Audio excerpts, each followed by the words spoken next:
The Middle East teeters on the brink of a wider war. Israel, in response to the ongoing conflict with Hezbollah, is actively preparing for a potential ground offensive into Lebanon.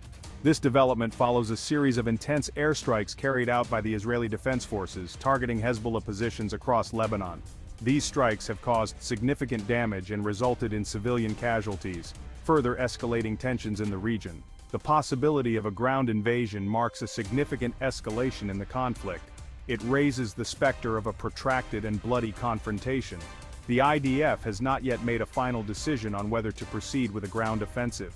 However, the preparations themselves are a clear signal that Israel is seriously considering this option. The international community is watching these developments with deep concern. Many fear that a ground invasion could lead to a wider conflagration, drawing in other regional actors. The situation remains highly volatile, with the potential for miscalculation and further escalation. The coming days will be critical in determining the trajectory of this dangerous conflict. The possibility of a full-scale war hangs heavy in the air. The world holds its breath, hoping for a diplomatic solution. However, the drums of war beat louder with each passing hour. The Israeli Defense Forces are not taking any chances. They have initiated a massive mobilization of reserve brigades. These troops are being deployed to the Lebanese border. Their mission is to bolster Israel's military presence. The mobilization is a significant logistical undertaking. It sends a powerful message to Hezbollah and its allies. It underscores the seriousness with which Israel views the current situation. The sight of thousands of soldiers converging on the border is a stark reminder of the human cost of war. As the drums of war beat louder, diplomats are engaged in a frantic race against time. Their goal to secure a ceasefire and prevent a catastrophic escalation of the conflict. France and the United States have emerged as key players in this diplomatic push, working tirelessly to bring both sides to the negotiating table. France, with its long-standing ties to Lebanon, has been particularly active in its efforts to broker a ceasefire. French diplomats have been in constant contact with both Israeli and Hezbollah officials, urging them to show restraint and choose the path of dialogue over violence. The United States, a staunch ally of Israel, has also thrown its weight behind the diplomatic effort. U.S. Secretary of State Antony Blinken has been engaged in a flurry of phone calls with regional leaders, emphasizing the need for an immediate cessation of hostilities. The U.S. understands that a wider war in the Middle East is in no one's interest, and it is using its considerable diplomatic clout to try and prevent such an outcome. The coming hours will be crucial. The world watches and waits, hoping that diplomacy will prevail and that the guns will fall silent. However, with tensions running high and mistrust deeply entrenched, the path to peace remains fraught with obstacles. Hezbollah, in a defiant response to the Israeli airstrikes, has unleashed a barrage of rockets into Israeli territory. The rocket attacks, targeting towns and cities across northern Israel, have sent shockwaves through the region. They serve as a stark reminder of Hezbollah's military capabilities and its determination to respond forcefully to what it perceives as Israeli aggression. The rocket fire has disrupted daily life in northern Israel, forcing people to seek shelter and raising fears of a wider escalation. While Israel's Iron Dome missile defense system has intercepted many of the rockets, some have managed to get through, causing damage and spreading fear among the civilian population. Hezbollah's leader, Hassan Nasrallah, has vowed to continue the rocket attacks until Israel halts its airstrikes on Lebanon. He has framed the conflict as a battle between resistance and occupation, accusing Israel of perpetrating war crimes against the Lebanese people. The rocket attacks have drawn international condemnation, with many world leaders urging Hezbollah to show restraint and engage in dialogue. However, the group remains defiant, determined to make Israel pay a price for its military actions. The situation remains highly volatile, with the potential for further escalation if both sides refuse to back down. The devastating human cost of the conflict. Innocent civilians on both sides are bearing the brunt of the violence. Casualties are mounting by the day. Israeli airstrikes have reduced homes and infrastructure to rubble. Hospitals are struggling to cope with the influx of casualties. The scars of this conflict will take years to heal. In Israel, the barrage of rockets has instilled fear and uncertainty. The Iron Dome provides some protection but is not foolproof. Rocket attacks have disrupted daily life, causing widespread anxiety. Section 6. Netanyahu, at the UN, a defiant defense and international condemnation.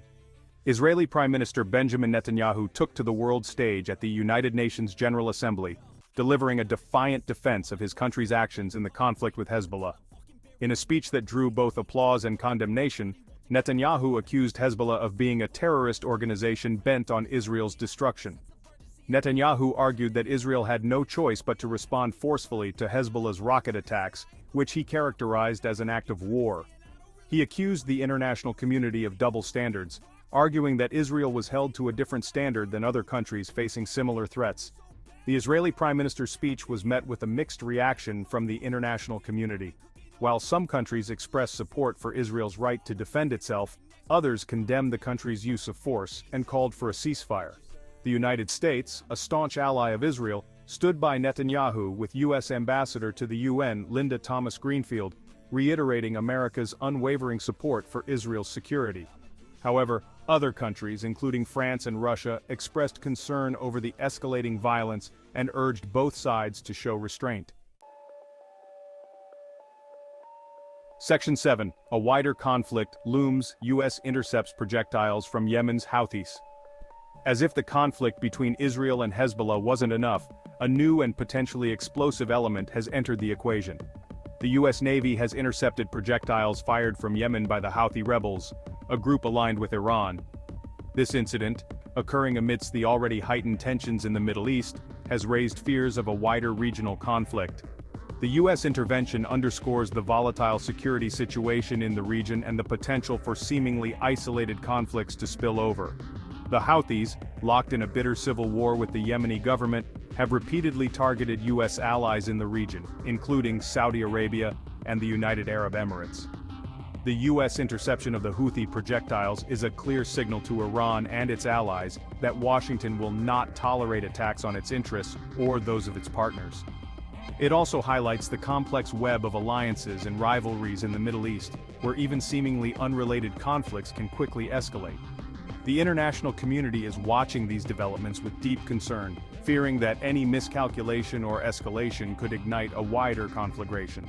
The situation remains fluid and unpredictable, with the potential for further violence and instability.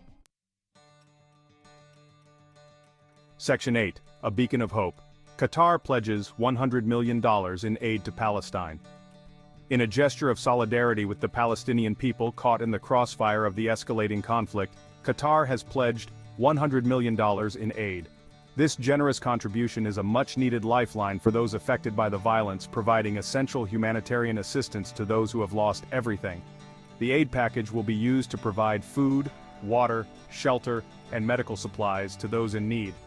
It will also support the work of international organizations on the ground, helping them to deliver vital services to those affected by the conflict.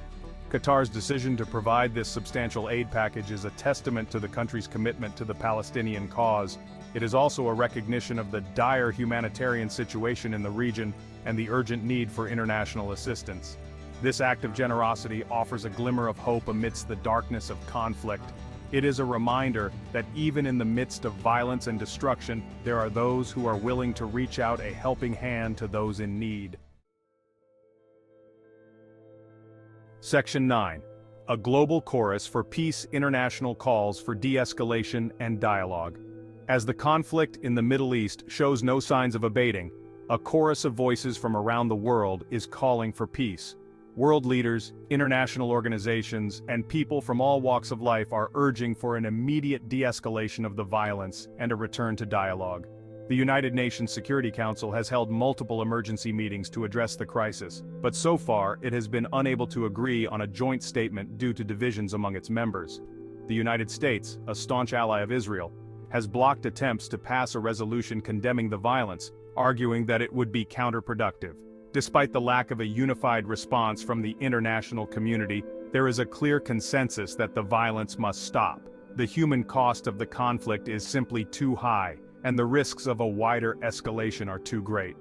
Pope Francis, a vocal advocate for peace, has called for an immediate ceasefire, urging both sides to lay down their arms and choose the path of dialogue. He has also expressed his deep sorrow for the loss of innocent lives and called for prayers for peace in the Holy Land.